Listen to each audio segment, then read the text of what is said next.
Good evening and welcome. My name is Amanda Molina, a board member of the Arlington Committee of 100, and I have the privilege of moderating a panel on a very important topic affecting Northern Virginia. This topic involves the potential move of the Washington Capitals and the Wizards to a new arena in Alexandria, Virginia. Tonight, we're going to explore the question, will the proposed arena have a monumental impact on Arlington? Now, before I introduce you to our esteemed panel tonight, we have a few announcements. A lot of activity this year in the Virginia General Assembly has been related to cannabis sales, and a lot of research has provided a better understanding of the health impacts of cannabis. Join us on April 10th as we discuss health policy and business perspectives on what's happening next for cannabis in Arlington. On May 8th, we will have a candidate debate at George Mason University, and June 12th, we'll be meeting at the Museum of Modern Art in Arlington. Please register on the links below if you'd like further information. In fact, that's not on our website yet, so you're getting a sneak peek into a few updates that are coming up. So please join. And if you'd like to support the Arlington Committee of 100 and the work that we're doing in Arlington, feel free to donate by credit card or volunteer. Check out our website at the arlingtoncommittee100.org. And throughout the night, you'll have the opportunity to submit questions at the feature within the actual webinar. Here is just how you'll submit the feature. It's a Q&A feature on Zoom. So please ask your questions concisely and in the form of a question, and we'll do our best to get to your question or to combine questions that are the same topic.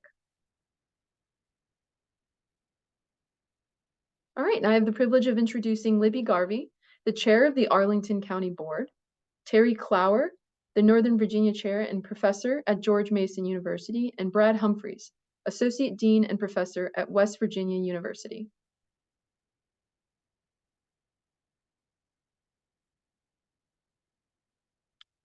I guess we'll begin with Libby. If you'd like to speak first.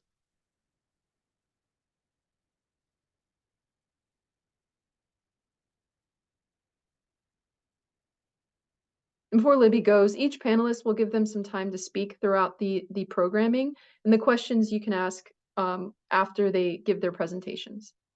Sorry, Amanda. All my buttons disappeared for a minute, but I found them again. Sorry. Anyway, it's great to be here tonight. A very interesting topic. If it's what kind of an impact will be a monumental impact on Arlington? Maybe. Probably. Question when and how. I thought I'd just give a little bit of an update. I asked our legislative liaison down in Richmond kind of where things are, which actually probably a lot of people here know. But the bill creating a stadium authority that's crucial was not in the conference report that was sent to the governor for the budget. So as far as it goes right now in Richmond, it's dead. However, the governor could add it back with an amendment, and the legislature will reconvene April 17. So he could put an amendment and they could hash it out again. Or he could even call a special session and bring the legislature back to consider it. So for the moment, it's kind of in question. I think if we've been reading, it's really interesting. There's some real interpersonal dynamics going on. My read is that Senator Louise Lucas has got a lot of power and that the governor does not have a good relationship with her. And I don't think she's interested in giving him a win on this one. However, that would be for now. I can see where this probably will come back. So my gut right now is saying it's not going to happen this year, but it very, very much likely will come back next year. And as far as Alexandria is concerned, they're talking about how, which is actually why I think, this is going to be coming back. There's a lot of work that has to be done. There are discussions that are going on. They're talking, it's an iterative, he called it an iterative process, back and forth and back and forth. Discussing things at the state level and with the city of Alexandria. And eventually, if it does ever go through the General Assembly, which again is to set up the authority that can actually help set up the bonding authority to pay for it, it will get to the city of Alexandria. There's a lot of resistance in Alexandria. We are not directly involved with this. It's not technically going to come before the Arlington County Board at all. However, we are in very close touch with our friends in Alexandria. There's been a transportation study that was showing something like 70% of the traffic would come through Arlington. At one point early on, I heard that there was somebody in Richmond said, well, just make Glebe Road 3 lanes south. That would not, it's really a non-starter. Um, the point being there that they haven't thought through the traffic issues. So they did come up with a traffic report, a study, and our staff poured over it along with the Alexandria staff, and we came up with a number of really significant questions that, how is this actually going to work, which we have not gotten answers to yet. So I think I'll stop there. It's obviously in limbo right now. I think it's probably going to come forward in a much more lively way, probably next year. Um, and I'm hoping in that time we'll get a lot more information, a lot more study, and a lot more commitment to solving the transportation issues, because for Arlington, that's huge. And I do hope when the authority gets formed that actually Arlington would have a seat on that authority. I actually think Fairfax County should as well, because both Arlington and Fairfax are affected by it quite a bit. Um, right now, it's just Alexandria, the stadium, and the Monumental sports folks and the governor. But in all of that, there's no voice there at the table for either Arlington or Fairfax. Again, I think we should have at least a voice at the table. And I actually think that would be helpful for our friends in Alexandria. I think they're liable to get pretty outweighed by Monumental Sports and the governor. And I think we all need to stick together in this region to make sure that whatever does happen works for all of us. I hope I'm in the right time frame here, but that's my little introduction. Thank you for that perspective, Libby, and you're definitely within our time frame. Before I go on to the next one, I just want to say that I just got a text saying there's over 134 registered people today, so really excited that we have great. Hopefully, I'm getting questions already coming in. So as we Well, go through the this presentation, is going to affect us a lot if and when it gets built. Yeah. absolutely, it's a very important topic. Now I'll go over to Terry Clower. Thanks, Libby. All right, so I think everything's turned on here. So thanks very much. Appreciate it. It's been quite a while since I spoke to this group. I think it was probably 2015, and we were talking. I remember a question then about converting offices to residential was among the questions that came up out of the audience. So call a lot of foresight out of this group. But in any case, so let me be upfront about a couple of things with us on this. My center at George Mason was retained by JBG Smith to look at certain elements of this project. There were some things like the economic impact analysis that was done by a company that's called HR&A. Our job was to look at what they did and to say whether or not their assumptions seemed reasonable, their methodologies, to review that. We have quite a history of doing work in sports impacts, but this was one where we didn't. We were just reviewing. We also had a look at an overview of other stadia deals that have been done in the last 15 years or so, just as a comparison across different metropolitan areas. And then a couple of more original pieces of research that we did on this was to look specifically at the housing development elements of the proposed district. So it's not just the arena that's getting all the attention, but there's more to it than that, particularly considering about the contributions that could have on workforce housing in Alexandria. And then the final piece was one where it was a broad, more qualitative piece that talked about where placemaking works in economic development. And that's what a lot of scale from a developer's perspective, you think about an urban planner's perspective, a lot of this is about placemaking that is being anchored by sports and entertainment. So both the entertainment venue. So just to be clear that we were hired to do that, but of course we get hired to do these kind of projects all over the place and do a lot of different types of analyses. One of the things I think it's important to remember, and Libby spoke to this a little bit, but context matters when you're doing analyses about these kind of impacts. And if you think about in this case, it is unfortunately DC's loss is Virginia's gain. That doesn't mean that it's a zero-sum game, though. I think it's important to think about in modern sports development, teams don't just build the owners of teams and their development partners don't just build arenas. They are constructing places. They'll have other developments, offices, housing, other entertainment venues, all of this, retail, restaurants. It's very much about as much about what's going on around the sports venue as it is the sports venue itself. And if you think about it, from some respects, that I just don't see any scenario where you could really have talked about any type of significant new development occurring in any location that I'm aware of right off the top of my head in the District of Columbia. So, you think they're very constrained about what they could do in Chinatown. And I know others have talked about, other potential sites, but it'd be very difficult. So it's not just a zero-sum game in that sense. The other way to perceive of these is remember that these entertainment venues, the sports, the other stuff, are basically cultural amenities at a larger scale. And when we think about public funding of these kind of things, is it a cultural amenity? How many people, there's a lot of folks that don't mind at all the notion of public support for the symphony and other things like that. But you think about the number of people that go to a hockey game versus go to the symphony or go to, and of course, here in a year or two, I expect that we'll be having some of these same kind of conversations in some jurisdiction about a Commander Stadium. Obviously, that's starting to percolate up again. So there is that, but it's also that sparking that activity that's not less necessarily limited to game nights.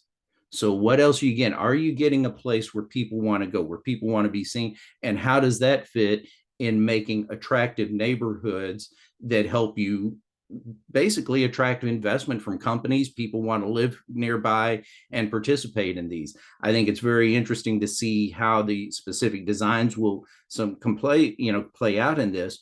But it's really important to think about this in the broader context of not just about a sports arena or a performance arts venue, but about overall the placemaking and what's going to be happening. And in that sense, there certainly is going to be impacts of that. There's no doubt traffic is a significant consideration. They seem to be wanting to propose different than what you would see at going to, say, FedEx Field or some places, that a large portion of the folks that they're talking about getting there, they expect to get there via metro.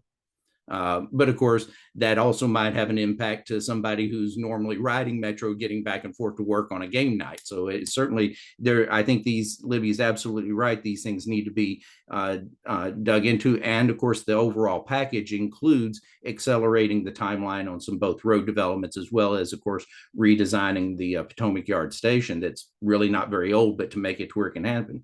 But I do think that there are there are questions to be had about this. In some respects, though, Arlington is certainly, to the extent that Arlington's in the States and there's going to be some taxes on this. Remember that they're trying to design this to where the tax obligations that would be paid by the state and to some extent on Alexandria are things that are taxed at the district, within that district. So that presumably be things, these are not taxes that would be generated. If the stadium doesn't get built, none of this happens, then there's that's not a tax obligation in that sense. So it's net new.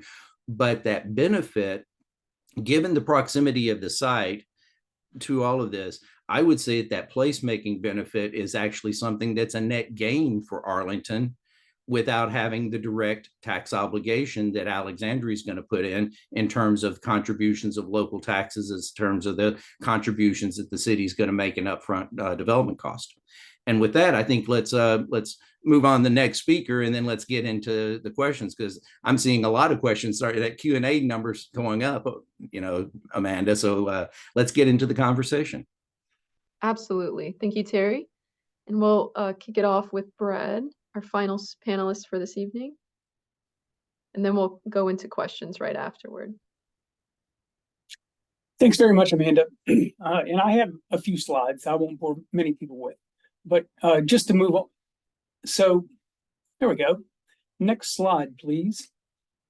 I just want to make a few caveats about my presentation here. I have not looked carefully at the specifics of the Potomac Yard proposal. my research doesn't focus on looking at these proposals and understanding all the nuances of it. I'm an economist, and what my research focuses on and has focused on for 25 years is this is not the first time that a professional sports team has moved to a new venue in a new city or in a different place. And my research is focused on trying to understand what happened after that actually took place. Next slide, please. So let's just skip this slide because I think I don't want to spend a lot of time on it. Let's go to the next. So we've some people have mentioned the HR&A proposal. I've seen dozens, scores of these stadium and arena deals over the course of my career, and these impact studies always come along with it. They use regional input-output models, which economists have known for 40 years is a bad tool for trying to forecast these impacts. The other important thing to remember when you're looking at that HR&A study is these are forecasts.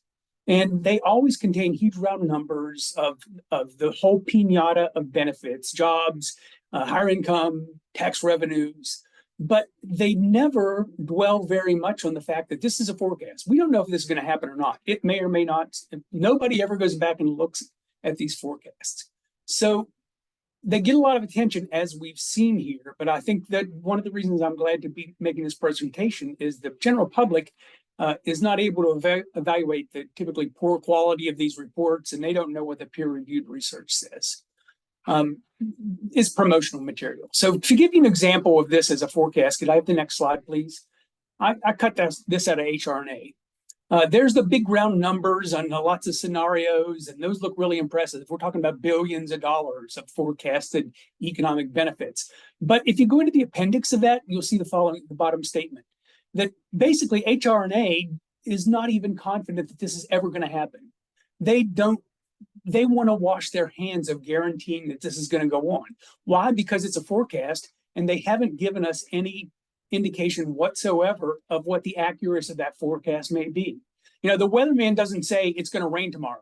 The weatherman says there's a 50% chance of rain tomorrow. Where's the uncertainty in that report?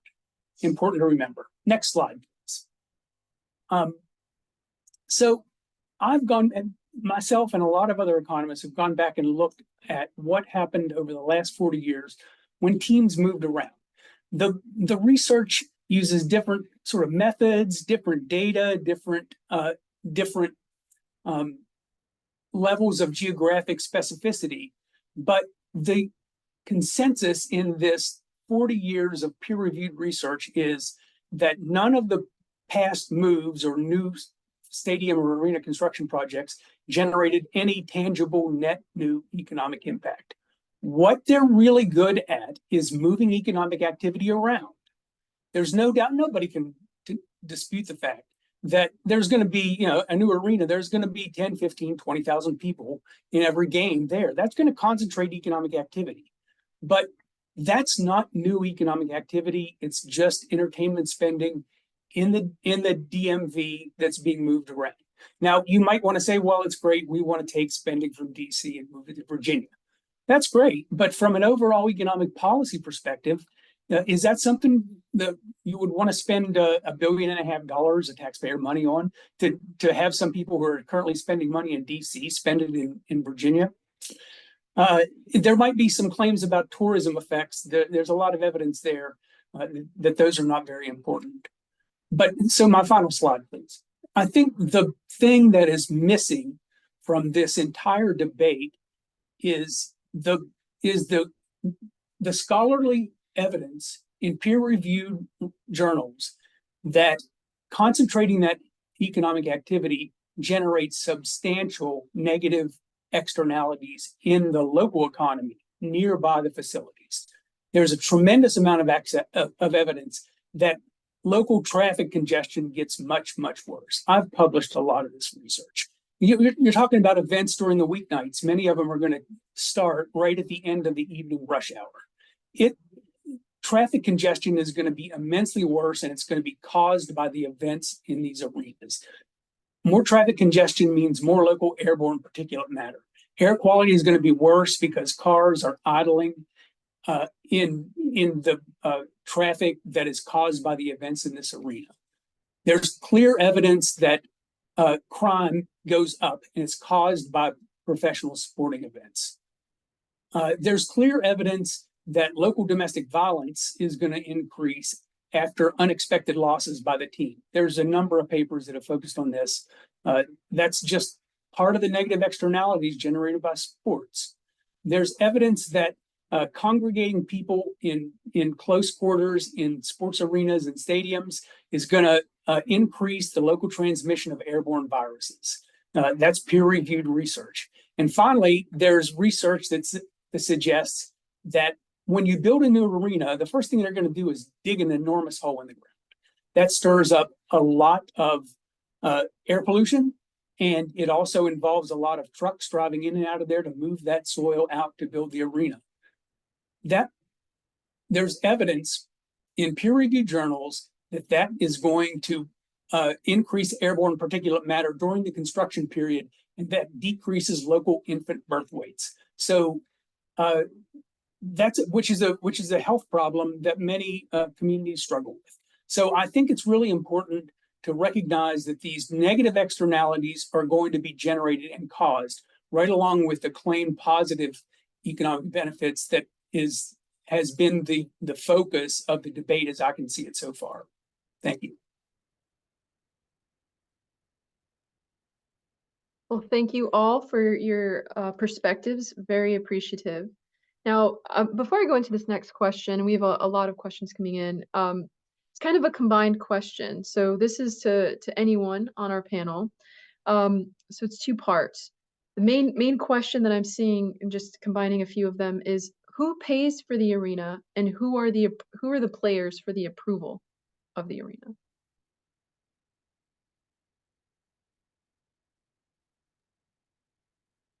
I suppose I could start, having started off saying I'm not really good at, but I'll give it a whirl, and the professors can correct me. How's that? As I understand it, the reason to set up a stadium authority, that's the legislation that needs to be happening in the General Assembly. That's to set up a group that has the authority to sell bonds. And those bonds that people buy will be the money that helps build the stadium. So there's that. But then those bonds get guaranteed, as I understand it, by the state and the city of Alexandria in various proportions. I think both the state and Alexandria put in some money. The stadium puts in money, and the stadium leases the ground, I believe, and also has to pay it back. So that's my general person on the street understanding of how it works. For Arlington, it would mean our state taxes, perhaps. But for Alexandria, they're much more on the line, as I understand it, if this is the way it goes forward. Again, it might end up getting renegotiated and coming out a different way. And the professors can correct me or improve what I said. But that's my general understanding of it. Terry or Brad, would you like to add to that question? Sure.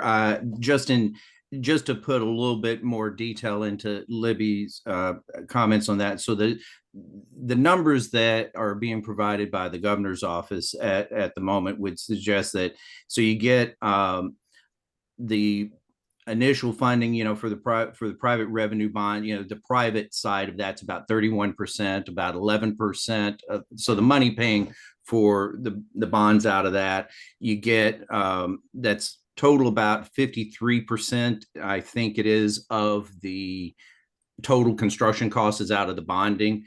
A lot of that comes out of what Monumental will do. There's about 11% of that is from the city, and about 11% represents state taxes. And again, the state taxes are set up to where it's taxes, like they're going to have a higher ticket tax, or something, things that are dedicated to the things occurring in the district. The cash contributions represent about 28%. 18% of that is from the company. About 3% from the company doing the performing arts venue. Then you have about 6% coming from the city from various pieces of it, and then about 21%. Sorry for the dog barking. How dare somebody walk out in front of our house at this time of night? 21% lease revenues. And that's the one that, those are the lease revenues are one where somebody could say there's some risk of what happens if the teams fold, or if all that kind of stuff. You get that lease revenue that the team is committed to paying is paying for all of that. So overall, it's in the grand scheme of deals that have been done recently, and Dr. Humphreys is absolutely right. If you go back 40 years of history, you see some really bad deals. Fortunately, I would say that in the last 15 years or so, some communities have gotten, let's say they've done better jobs of negotiating the deals. And so this one is one, when you talk about the total public participation, if I look at all the deals done in the last, say 15 years or so, it's below average. I think it was one of our other economists, Dr. Zimbalist from up in Massachusetts, said, better than most. It's not, there are some deals that are done completely private now, but those are, usually different market circumstances and certainly different owner circumstances. So I think it is an interesting combination, and it's one that if you look at the numbers, and the state, the governor's office has had Moody's and others look at it and say that it is not a material risk to the bond rating for the state. I have not seen the similar kind of statement for the city of Alexandria, to be honest. So Professor Humphreys has brought up a lot of external costs, I think, other costs. I don't know if he wants to talk to that, but one of the ones I'd like to throw out for discussion as well is what happens to the District of Columbia? I mean, that was kind of mentioned, right? I mean, this is a region that depends on the region being healthy. If the district, and they're struggling right now, the district economy kind of starts to fall apart, that's going to affect all of us. So there are other kinds of costs besides just the dollar costs. And I assume that's kind of what Dr. Humphreys was getting at. Not to say that you're wrong, Dr. Clara, but you got to really kind of, I think, a bit of broader picture. Yeah, I just want to make one comment about Terry's good point that there is a mix of financing if we go back and look at these deals. Jack Kent Cooke paid for 100% of the FedEx field. There was no public subsidization whatsoever for that. That's the DMV. That's happened there. Stan Kroenke paid for 100%. There was no public subsidization for SoFi Stadium in Los Angeles. So, but there is right. So Nashville recently, $1.5 billion taxpayer money there. There are individual circumstances associated with these negotiations, and there are different outcomes. Yeah, so I really wanted to follow up and just make that point about Terry's well-made points there. Yeah. And to follow up, it is, and Brad suggested it a little bit, and I mentioned it, and Libby's now mentioned it. It is this difference between, whenever you're studying these things, and Dr. Humphreys knows this very well and has done it in his own research. A lot of it depends when you're doing the analyses of how do you draw that geographic line. Where do you set? And you have the one that would say that this is certainly a loss for the district, and it hurts the district, but we are in competition. We've had a couple of businesses in the last 2 weeks. We've had a couple of businesses have talked about moving out of Arlington to the district. So there is competition that happens all the time between these, and it's nice to be able. And it's always one of those things about what does regionalism mean, and how does that work? And it becomes. It's very difficult. It's one thing, the way they might do it in Atlanta, but up here where we have 3 state jurisdictions, it gets very, very complicated. But I do think that it is something to keep in mind about this. I don't want to see the district fail, but the district also has to be competitive. They kind of ignored Mr. Leonsis for the first several months when he went talking to him about what can we do about these issues. I need to develop more about it. It's a different dynamic. The whole dynamic of sports financing is so much different now than it used to be. And I would presume that, and Brad, I'll assume that you study it probably more than I do, but the dynamics of these things are a little bit different than they used to be. Yeah. And Brad and Terry, the bottom line, I think, for my Arlington residents listening is, however, not a big effect directly on them because it would be through taxes more from Arlington, and by the time it gets to the state, it's pretty watered down. Is that fair? It would be that way. And let's say under the direct taxes, it is specifically, it would only impact those Arlingtonians who go to eat, see a concert, or go to a game event. They would pay a higher state tax. So they would see that it's very much a user pays model in that. Under the case that if and it would be a unlikely series of bad events, leagues failing, things like that all happen, then certainly Arlingtonians would have a share of the obligation taken on by the state. But again, on a even by just a full count of all the population of Arlington, it would be relatively small. This is where I think you guys are in the seat of you will experience some of the negative spillovers of traffic. There will be some of that. I don't think everybody's going to show up on Metro, and even with that creates some potential negative spillovers. But in large respect, because of the proximity to National Landing and basically to the city limits, you guys are going to get an amenity with little direct upfront cost. But they're going to bear the full brunt of those negative externalities. And it's not just traffic, it's crime. And that's going to increase the police budget. And there's research that shows that. And there's going to be lower quality because of that traffic. And it's Arlingtonians who are going to bear the brunt of that. That's not going to be. I think Alexandria is bearing the brunt, but we'll have a lot.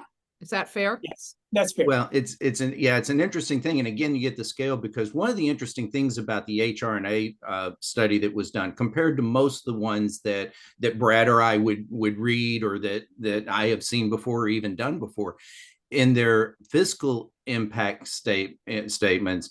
And of course, it just focused on that part was looking mostly at Alexandria.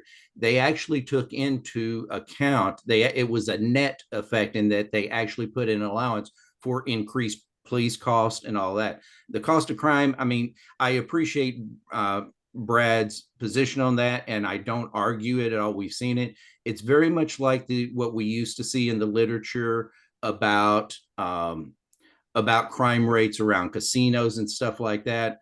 But if you get down to it, you see this anytime you have a gathering of people. Some of the highest crime rates in the country, for petty crime, occur in places like Orlando, because tourists are targets. So while I acknowledge it's an externality, it's one that I wouldn't want to say we don't want to have public events because a criminal is going to show up and pickpocket people that are there. We want to, we'll talk about the cost of that. And the pollution elements of it, well spoken, sir. I don't have any objection. It's just one that you would have the same challenges that we have if we need to build a lot more housing. That's going to create certain levels of air pollution in doing the construction. And trust me, we need to be building lots of housing in our region. Well, we answered the question, Amanda. Yeah.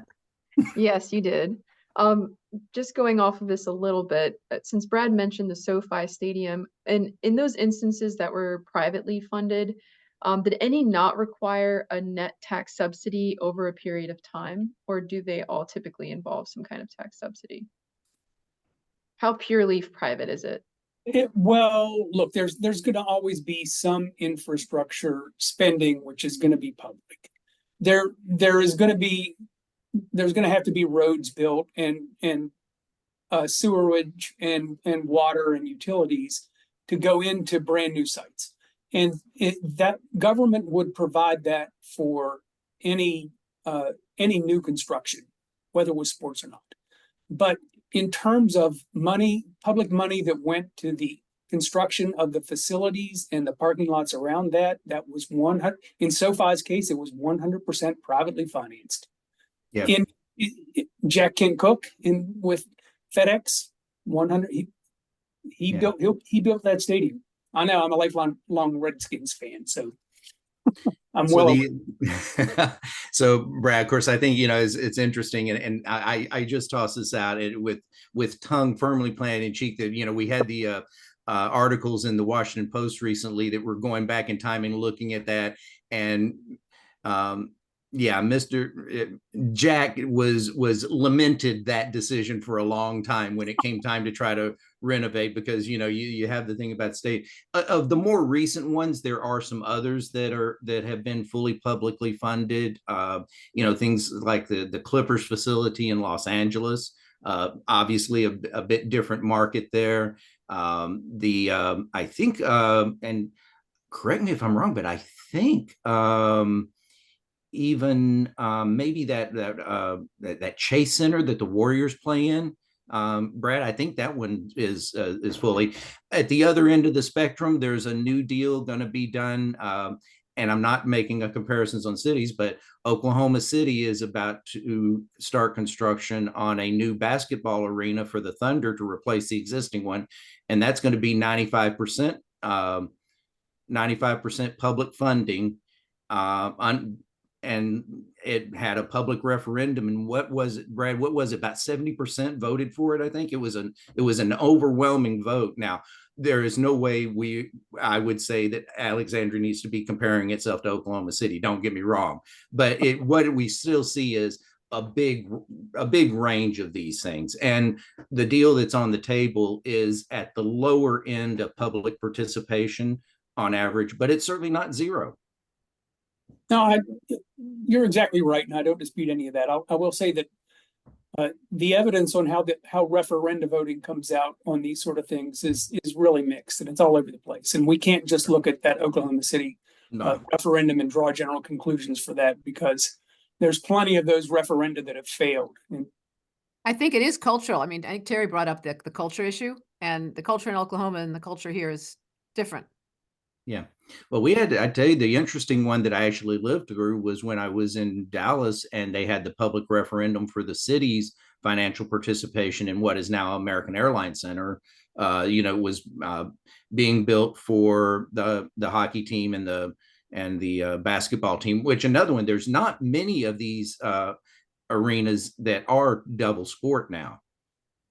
Basketball wants their dedicated facility, or ice hockey prefers that. So we got basically this one, assuming this one that's currently, and if the new one gets built, Detroit is a joint one, I believe, and then Dallas, and that's about it, I think, isn't it, Brad? Yeah, those are increasingly rare, because everybody can extract these subsidies from taxpayers, and everybody wants their own arena these days. But the interesting thing about this one, I think, which I was thinking about, Dr. Humphreys, when you were talking about it, is it's sports, and then it's this new kind of sport, virtual sports. I don't know quite what we talk about it, which is not sports esports, yeah, esports, whatever that is, and a performance venue. So this feels like, I mean, is there any other kind of center that's been built around these three separate kinds of amusements, I guess you'd call them? Yeah, sure. The arena in Los Angeles, where there's actually 2 NBA teams and an NHL team that play in there. And there's also a concert venue that was built there, and there's a huge number of concerts that take place in that arena in Los Angeles. But there's been a lot of research focused on that. And I mean, again, Los Angeles is a huge tourist destination. Those people would have been going there even if the teams weren't there. There's lots of concert venues in Washington, D.C. This is not going to be the only place. There's stiff competition for concerts and for those sort of cultural events. And there are any number of other, including the arena where the Wizards and Capitals currently play. That really erodes away at a lot of the benefit because then the operators of the concerts have to bid against Wolf Trap, all sorts of places like that in the area, which are also going to be able to host these events. And that's a cutthroat business, unlike professional sports, which is a monopoly. Yeah, different kind of cutthroat. Yeah, the concert venue stuff is really interesting, and what would happen in the arena versus the district. You get this, you get the other venues. I've done particular analyses on those, and it is a tough market. To be sure, I would argue that a indoor facility like this is probably not a direct competition with Wolf Trap in that sense. Maybe more of a direct competition with some of the stuff that now appears at MGM over in National Harbor, perhaps. But yeah, that is a tough market. Now, taking it at face value, the CSL group that did the underlying market assessment of how many events and stuff like that could be there. I've worked with them before many years ago on a project for the Dallas Cowboys, and I will tell you that my assessment is it seems to be pretty strong assumptions, but then you come back to this notion that there is, at least in terms of the state's risk and the city's risk as well, there's some flex built in there. You know, it doesn't have to be 100% market hit of everything they project for this to work out fine. It is really interesting to see, you know, how this plays out, and within the culture and the idea of it being the cultural amenity or its ability to attract others. A lot depends on the teams that you're putting in. I did a study for the Cowboys many years ago, back when they won regularly, you know, when the trio was there, whatever they call it, the triplets, and they were winning Super Bowls. And you'd have a lot of game day attendance with people, you know, 30% of game day attendance were out of towners. You know, you don't see that as much with NBA or NHL either, but you do get some tourism effects. There is some displacement that goes on it. A lot of it really, honestly, I mentioned the word cultural amenity. Sports is a cultural amenity, and there is some level of it is this something through the elected representatives that folks want to have, as, you know, do they want to have this amenity? I don't dispute that. I think the tourism evidence doesn't, at least in the peer-reviewed research and not working for teams, doesn't come down that there's a lot of positive tourism impact that can be directly attributed to games. 30%, I don't know.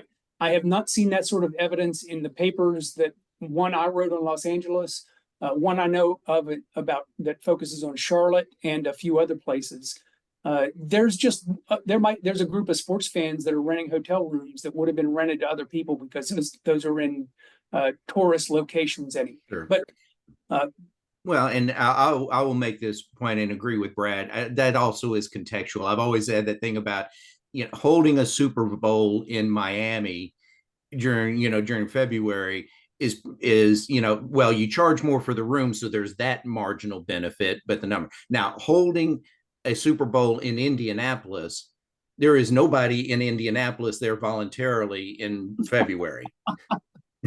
Now, I used to live in going to go for Green Bay.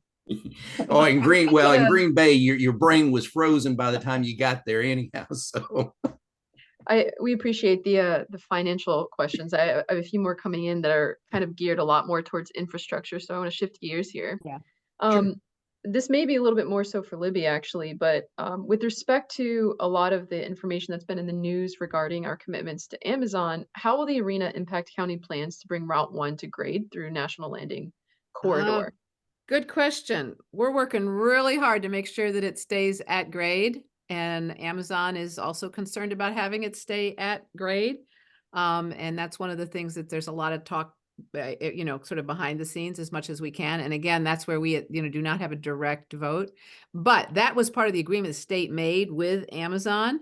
And Amazon absolutely wants to have that happen. We do too. And I think actually Alexandria does. It's the whole livable, walkable. So we really need to be thinking of transportation, and nobody's talked about it yet, but I keep wanting people to start talking more about water taxis. Let's get some water taxis coming across the river, it seems to me, from National Harbor and other places, and you know, beef up the metro, and find some different ways of getting people there. That's a huge issue for us, and that's one of our worries. It's Amazon's worry too, I think. Yeah. So Libby, did you see the report that NVRC did on the water taxi? I kind of sat in that advisory board for that one for, what was that, 2 or 3 years that went on? Oh, that's been going on for years, and I've been in on it from the very beginning. I actually have always thought it was a good idea. I know that it has trouble getting it to pencil out, but this might make a difference, right?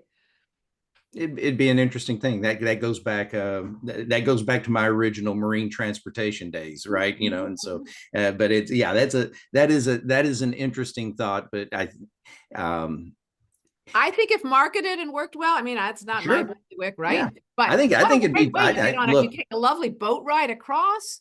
You know, you have, I mean, it could be part of the whole lovely evening. It's certainly is better than sitting in a car on Route 1. Have Well, we had any yes. professional traffic studies done yet? So Or would yeah, that the state did a traffic study, which they said was in depth, but they did it very, very quickly. And that's the one where we've gotten a lot of questions. We have some major, you know, our staff poured over it really quickly because it's all been moving fast and came up with, you know, a number of questions. There are a number of intersections that look like they will fail. I mean, basically you just have complete gridlock, and, you know, went back with questions. Well, what about? And then none of those questions have gotten answered yet, as far as I know, because I think they probably can't, because I think it needs more time. And for me, this particular person is really quite pleased that it looks like it might not make it through this year, because there's a lot more thinking and planning that needs to happen, I think, for it to happen right. If it happens right, I think it could be a good thing, but it's not something simple to pull off. And then speaking of the infrastructure itself, I know that there's been a garage incorporated into the plan, or from what I've read. Considering that area is a wetland, Pumps. what studies have we done to look at the effect of the local um, wetland area and how it would be feasible in that particular region? I can't answer that one. That would be one of directed to JBG, but they have, you know, and I don't know what they've done on that one. But you think about it, that kind of thing always comes to my mind if you're building, you know, that close to the river, or even remember thinking about that, you know, and some of the developments they've talked about in downtown. Where you've got those old, remember, you know, they got those old streams that have been covered over for a couple of centuries, but guess what? There's still water down there, right? So, I think that's a really key thing. What really surprises me about this one, and Brad, I don't know if you picked up on this, but they're talking about the parking garage is like 2,400, you know, parking units. That's either going to be nothing but large families coming to the games, or they're planning on people getting there and, you know, and being there basically on, they really do think that metro can be a big part of the accessibility for the venue. They're also talking about very expensive parking rates on that one. Having said that, it sounds really expensive, but it's not as expensive as what they charge you to go to FedEx Field now. Yeah, I don't know any, I don't have any details on that, Terry, so Yeah. I can't speak to that. I can say about the water taxi that a system like that is in place in Pittsburgh that gets people to and from what used to be called Heinz Field, where the Steelers play, from across the river. So that is, and I've actually done that at football games that I've gone to there in Pittsburgh. And there's a lot more parking on the other side of the river, and that is a pretty easy way to get in and out of that stadium on game. Oh, good. I'm going to call on you, and this comes back forward again, because it's the only thing that's going to make it work. I mean, Amanda, back to the garage. I mean, there are lots of garages that it's pumps and things. And actually, were this a pristine wetlands, I'd be really concerned. If they do it right, hopefully they might even kind of improve what's going on along the river there.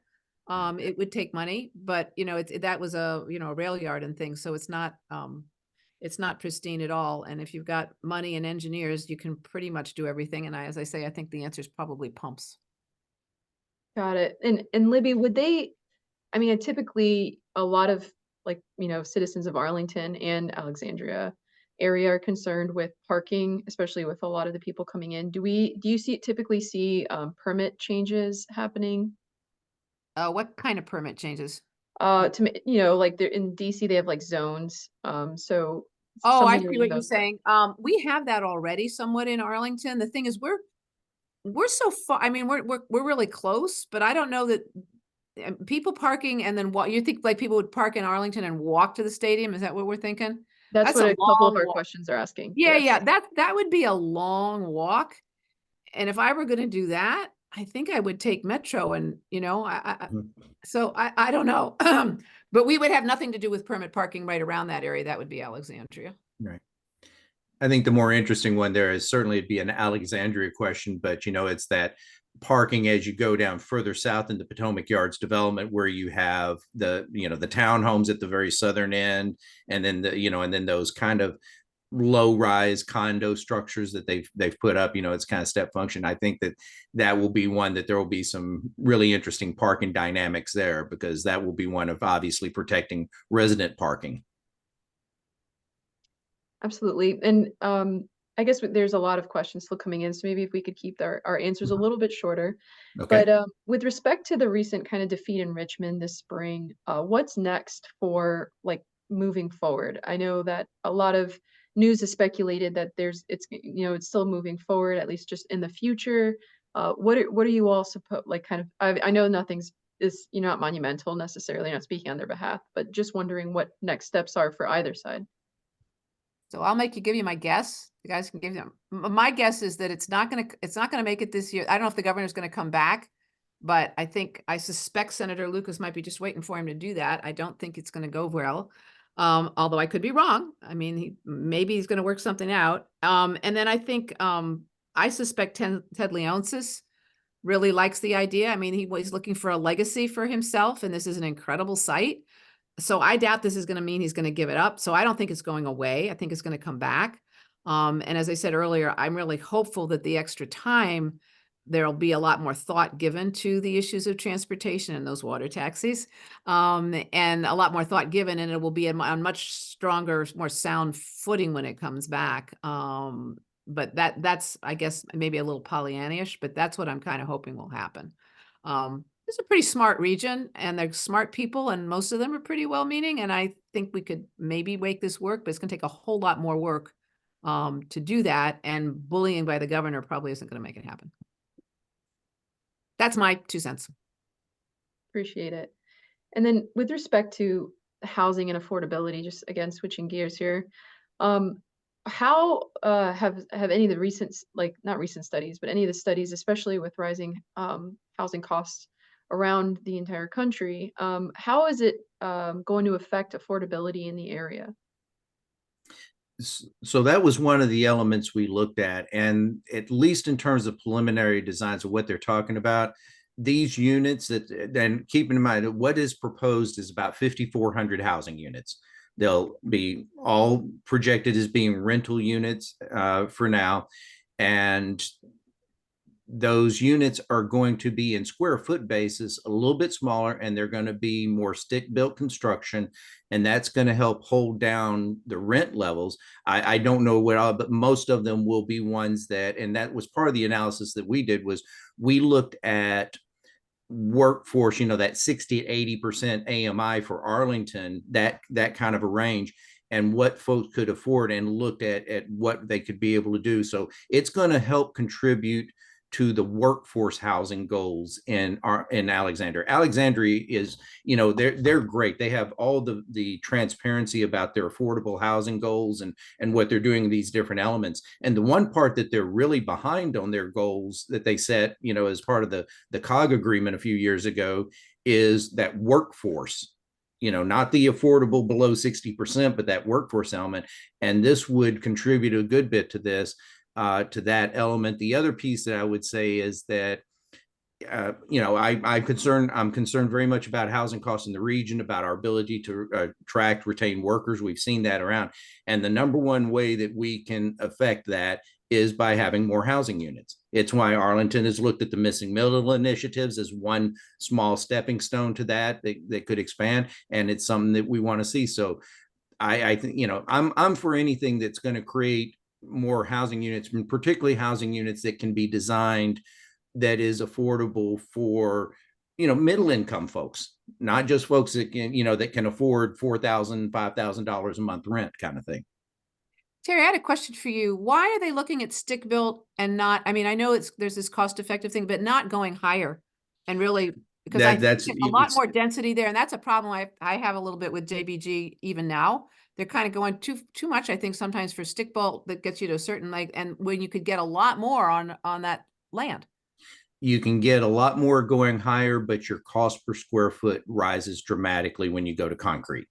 But once you get to a certain height, I would think it would start to pay back, no?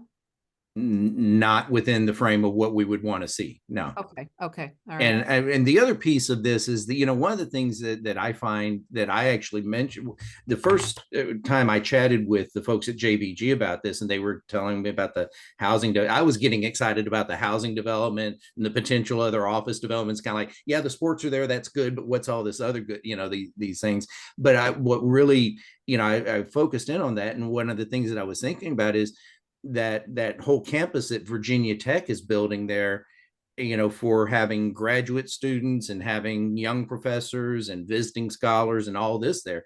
And there's nothing on the plans at Virginia Tech for providing housing for any of those folks. Oh, really? And so, you know, and so it was kind of like, you know, the first thing I said is, why aren't you cutting a deal with, you know, if this deal gets approved, you know, and you're starting to build these, I'd be cutting deals with Virginia Tech to be setting up, you know, some of those units as being shared housing, you know, for graduate students and all. And that's a really interesting question about where were those guys all supposed to live? So speaking of housing, a lot of the people in the area are concerned with the crime. Brad, you brought up the crime rate as being something that's affected. Has there been any kind of inclusions in the planning to try to avert some of this crime or address it, like security, additional security, or anything like that? Is this something that the local county would be working with JBG Smith on if it gets, you know, increases? Not to my knowledge. I mean, but this is, I mean, I've done research on what the impact of bringing a new sports team into a city is on crime. And I've certainly analyzed what happens to police budgets after a new sports team comes into a city, and they certainly go up. But I don't know. I really don't know anything about the planning of how that might work. I do know that if you have more crime, most taxpayers and residents would want more policing because they want that addressed, and that costs money. Yeah. And local governments have limited budgets, so that's really all I can say about that, Amanda. I can't speak to the exact plans on it, but the analysis that HRNA did, you dig into it when they look in the fiscal, they do actually have a provision for higher costs that are associated with the stadium for additional police, you know, security measures in that. And of course, the venue operators themselves would have their own security that would work in that proximity. I think the main one, and it's the interesting thing, Brad, I think it'd be an interesting deal. I have not read your research on those things particularly, but think about where does it happen? You know, is it the parking lot thing? Well, is that going to be as much in the parking garage versus, you know, the metro things? I think there's some dynamics that would be very interesting to explore in that. But, and again, I can't speak to the specifics, but I do know that in the fiscal component of what they were talking about, that they did allow that there is higher expenditures for Alexandria Police Department to be providing additional security. And one of the interesting we have a few questions surrounding this topic, but the question is whether or not the move, and you all are local to the region, whether or not the move represents our vision for Arlington, like our collective vision. Is it true regionalism, or is it a coordinated urbanist effort? What are your anyone on the panel? What are your thoughts on that? Libby, go for it. Yeah, I'm trying to think. Well, so the deal itself, no. I mean, it was a surprise to me. I didn't, you know, not that I know everything, other people might have known, but the deal itself was a surprise. The work we've done since, and I think I indicated this. I mean, I've been talking with my colleagues on the Alexandria City Council. I've been talking to my colleagues on the Fairfax County Board. And our staffs are talking to each other a lot and trading information and ideas. So we're all working together on that. So I think probably when it comes to the competition, you know, it was mentioned. So, you know, somebody lands the big fish, if you will, and then we got this big fish flopping around and we all got to deal with it. And we do all kind of pitch in to try and figure out what to do with it and how to make it work. And we do work together to do that. But I'm not, I mean, like when it comes to should we have had the stadium not compete with DC and have it stay and say, no, you can't come here because you have to stay in DC. No, nobody's going to do that and probably shouldn't. So there's sort of limits by where we do, but once we get one of these things going, we do work together quite a bit. And the whole region pulled together on Amazon, I'll tell you. It was really a regional sales pitch because, as with the stadium, you get something like this, it does benefit everybody, particularly if we work together. And it kicks in with Metro, making Metro work better. So this is a region that works together pretty well, actually. It's one of the reasons have really enjoyed being in elected office here, particularly in the last 10 or 15 years. So I don't know if I'm exactly answering your question, but yeah, we do work together a lot, but not on the, it's not like Alexandria came to us and said, should we do this? No. It doesn't work that way. We're still separate. But once it happens, we're all working together. I have some thoughts on this. It's not nearly as more jaundiced, I would say, than Libby's thoughts. Professional sports teams owners are experts at playing jurisdictions off against one another in negotiations and using that to extract larger and larger subsidies. I've written a paper on that shows exactly how it works. And sports team owners know the playbook on this. This process is not over.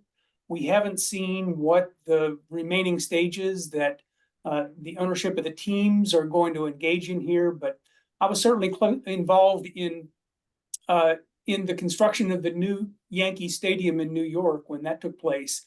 And I spoke to a New York state legislator when I testified before Congress about this. And the Yankees threatened to move to New Jersey. And that was a threat enough that New York immediately ponied up a sizable subsidy for the construction of new Yankee Stadium. And I know that the professional sports team owners know this playbook like the back of their hands. And I think it's not over, and we'll see what other sorts of negotiating positions are taken in this process. Well, if anybody thinks Arlington is going to try to outbid Alexandria and on the second go round get that stadium, we're not. I think it's the state of Virginia against Washington D.C. No, I think that's probably the case. Yep, Yeah. and that's going to be a regional thing, and then it is staying in the region, I presume. Well, and if out this of my swim turns lane. out, if one of the things that I think is going to be interesting to see is if Libby is right, and so the April 17th, I think is the possible thing of where the governor could amend the budget, and if it got accepted, then I have no idea how the politics of that's going to work out. But if it extends out and this goes out and is still under negotiation a year and a half, 2 years from now, and they're still working through these things, finding something that will get through the House and the Senate both and the governor's desk, you then also have the issue about when does the commanders start talking seriously about one? I know there's I've just heard the stories that there's conversations going on in the background, but how does that fit in? And what does that do to, a sports authority and all of that, and how much of the, so there is multiple things at play. And let's say it's going to be interesting. And of course, Brad will be watching it very closely if he's one of the 27 fans of the Commanders left, so. And one thing I'll say, I do feel a little bit that, local governments, Alexandria, Arlington, we got tight budgets. We've got limited control. We've got a lot of responsibility and limited authority. So at our level with what we can do, I think we try to stick together and really support each other. But these big deal things happening up here, that's not us for the most part. And Libby, I think the other piece of this is the reality of what fiscal budgets for localities are going to look like over the next few years, because there is no easy solution to this dilemma we have about commercial space. Oh yeah, no, we're working hard on that. That's another Committee 100 subject probably, but we are doing some things, and we were happy to get CoStar. I'm sure you saw that. Yeah. And we are talking with somebody about, we're doing some looking at conversions from office buildings to residential, back to the whole housing issue. So it's all one of a big soup. Amanda, back to you. We've probably kind of wandered far afield here. Yeah, sorry about that. Oh, that's okay. So sorry. One of the interesting points you made, I think it was Brad who made this point, is that it's DC versus Virginia. Where does Maryland play a role, especially considering if they seems like a lot of the traffic is estimated to come from the metro. Correct me if I'm misunderstanding that. That would be directly, they'd mostly be coming through DC to get to the region. Does Maryland have any say in this? Not really, no. Other than, it would be really interesting to see Maryland, of course, you think we're facing some budget stuff. They're facing some serious budget issues at the state level. And yet for that, they are still doing everything they can to cut a new deal to build a new football stadium on basically right there next to the existing one. So this is one, Brad will find the logic behind all of that, by the way. Right. That's what he's been searching for all these years of research, is look for something where he can say this makes economic logic. There's a logic to it. Right. That's what he's dedicated his career to. I'm sorry, that's overstated. He does a lot of good work, but no, it's going to be, Maryland is not in play here for this at all. I've heard nothing about that. I haven't even heard where they've done the thing of, you would oftentimes in these kind of things and elsewhere, you'd have the third party jurisdiction saying, hey, think about us. Right.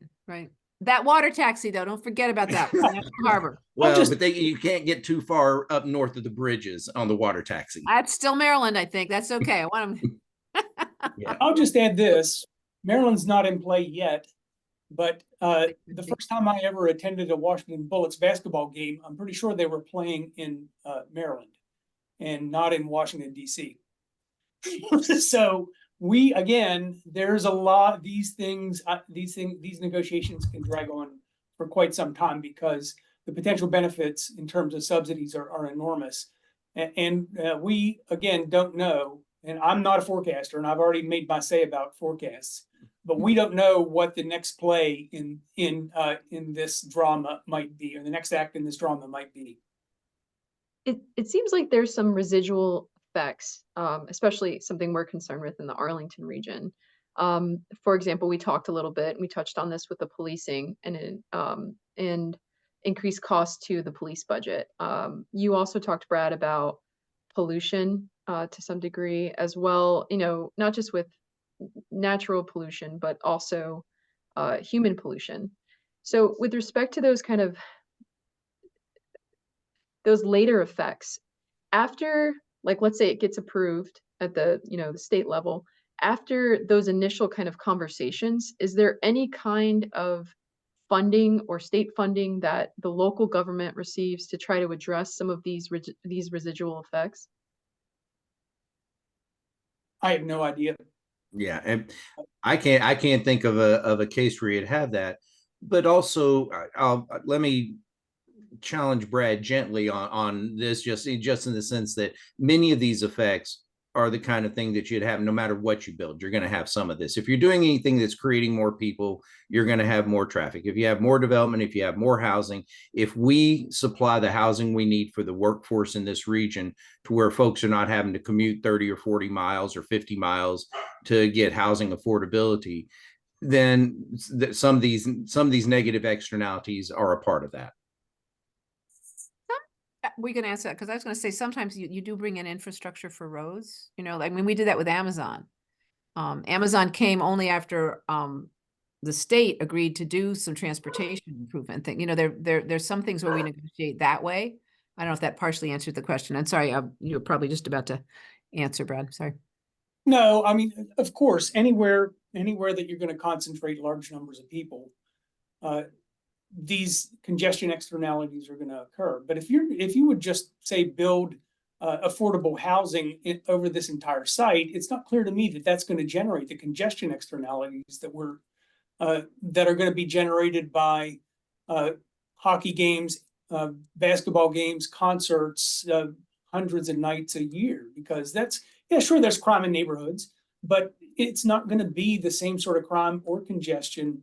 Of course, there's going to be some traffic congestion associated with affordable housing, but it's not going to be like putting 15,000 people in one arena 150 nights a year. Yeah. I would guess, I don't know if you could, that some of what's going on down or has been going on down in Richmond there is this look at the congestion, what's going on, and sort of a sense, all right, work it out. And the citizens say, all right, residents, you know, we're the residents here. You better make this work for us. And you go to the state. If you want us to vote to approve this authority, you better make sure it's going to work for our residents. So there may be some sorts of negotiations that go on like that. Hopefully they do. And as I say, a little bit of that went on with Amazon. But that was because Amazon had the same interest we did to have the traffic work. And actually, Monumental really should want it to work too, I think. I don't know. Yeah, I think, you know, it's an interesting note, but I don't know if you look at the attendance of the games now, I don't know how many people are driving into the district to park and go there. I know that some do, but I would presume that most people attending the games now are, you know, getting there via Metro. And given the way the Metro system is designed, it's I think, you know, whether they're coming out from the district or they're here, there would be opportunities for them to get here, get to this proposed stadium by Metro. That's the interesting dynamic, because they're not driving to the district now, by and large. Yeah. And we basically said, you got to fix Metro. I mean, that was one of the things going to the governor. If you want this stadium, Metro's got to be working and Virginia's got to help pay for it. And just to clarify, because I'm not sure, is the estimates that have been produced saying that majority of the traffic is going to come through the Metro rather than by car? I don't know how it's been expressed, taxi. but if you're talking about building a parking garage to accommodate it that's got 2,400 parking spaces, that doesn't fill up the lower bowl of the arena. No, So now but I think a lot of people in the chat who are local residents have expressed concerns about people attending events parking on the streets in nearby neighborhoods. And that's something there's been no research about. That actually has given me a nice research idea that I think I'll work a little bit. Well, I've got some staff could help you on it. Be good to go, you know, because we'd like to know.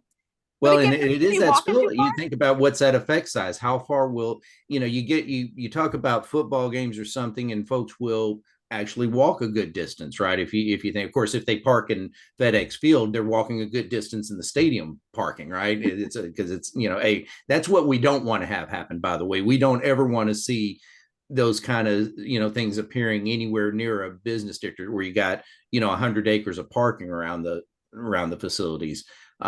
So I think it'd be really interesting. I don't know. I think it's just far enough away that would not be an Arlington problem, but I think Alexandria, the city, has got to be thinking about that. I don't know what the response has been to it, but I think they've got to be thinking about it. They should be. Well, we could do no zone. I mean, you asked about, I mean, we could do like, you know, zone parking only. We do that in parts of Arlington. If we had to do that, we would probably do that. So have we, in any of the studies, has there ever been a large-scale economic development project that was done approved by a state-level referendum for voters? This is a politically kind of sensitive question, I suspect. Maybe California? I don't know. Maybe California. I mean, I'm just wondering, just from other studies you may have seen. So I don't think the case that jumps to mind immediately is the Battery, which is where the Braves moved outside of Atlanta. There was no referendum associated with that, but that is that's a very analogous large scale stadium anchored mixed use development area. But there was no vote on that, and I can't really think of another. Like SoFi is another really similar development, at least in terms of the mixed use nearby agglomerated benefit consumption amenities, but there was no referendum there either. So I don't think so. I can't think of any. And you know, to put it in comparison, there certainly was not a referendum about the deal we cut for Amazon, for example. And while, you know, and that wasn't the worst deal. Remember that what was Larry Hogan offered $8 billion cash or something to Amazon, and they chose the deal that you know that were put together. And just to clarify, Arlington didn't give Amazon really anything. Just want to make sure the deal they wanted to come here. We agreed to do some infrastructure stuff that we wanted to do anyway, and they were going to pay us. We were going to pay them on some added revenue, which because of the pandemic never happened. So we hadn't done that. Maybe it will be different this year. No, I just want to think be clear because some people keep thinking we paid Amazon to come. We did not. Right. No, I think but there was certainly incentives built in from the state perspective, and it's a performance based, and with the exception of the notion of the things that are going into the Virginia Tech's campus and what we're doing with the Fuse building in Arlington, GMU's doing. So I think but it's quite common for these deals that can have substantial impacts on the purse of the state do not, the only it's through elected representatives. It's not put out for vote. I'd love to think of examples, Brad, but I can't think of any off the top of my head. No, I can't either. Are there examples of politicians losing their positions over this because they didn't vote against it? Just wondering, or they voted for it. I mean, I bet that's happened. I don't know. Maybe, but only at the very local levels, and it's it's not, you're more like, I would say there's probably more action on that about data centers than anything I've ever seen on arenas. Yeah. Well, I definitely appreciate all of the just perspectives. It's been really refreshing. I hope that our viewers were able to get a lot of, I tried to answer and ask a majority of the questions that were provided. There's just a lot of them. But if you want to go ahead and give your closing statements, and we'll close out here today. I really appreciate you all giving your time tonight. In any order, I guess. We'll I'll go for it. I don't have a closing statement. I'll tell you, I don't have a closing statement. I think, I I don't just either. tried to answer questions. That was my purpose here tonight, was to do best we could. It's been fun talking with Brad and his perspectives on this. And then, of course, it's always, I have never not had fun speaking with Libby on a panel of some type. Thank you, Terry. I have one final thought. I'll put on my other hat as a transportation economist and not a stadium economist. There's been a lot of discussion, and people clearly have a lot of concern about traffic and what sort of traffic will be generated by this. There's also been a lot of discussion about infrastructure improvements and road improvements. Well, there's a really famous result in transportation economics called the fundamental law of road congestion. And what it basically says in a nutshell is you can't build your way out of traffic congestion. If you expand roads, people's interest in driving expands, and you just come up with the same amount of congestion. So I would warn everybody about thinking some magical thinking about, well, yeah, there's going to be more congestion. We'll build more roads. That'll go away. That's never happened anywhere in the history of the world. Thank you. I hope you go down to Richmond and tell them that. Did you know, I'll just bring up, Brad, so no closing statement here, but in National Landing, Crystal City, the population, like the last 11 years, it's gone up and up and up. The traffic has gone down. The traffic has gone down because of Metro and because of all of the transportation we've got there. So there are some answers to this, and it is not building more roads. And it is, so that we all agree on that, which is great. And it's been a lot of fun. And I enjoyed talking to both the professors. Thank you so much. Yep. And I'm going to come to you, Brad, about those water taxis, probably, because I really think that ought to happen. Everybody's do not, Libby. Say I'm not crazy. Huh? Yeah, Libby, do not look for the economic logic of that either.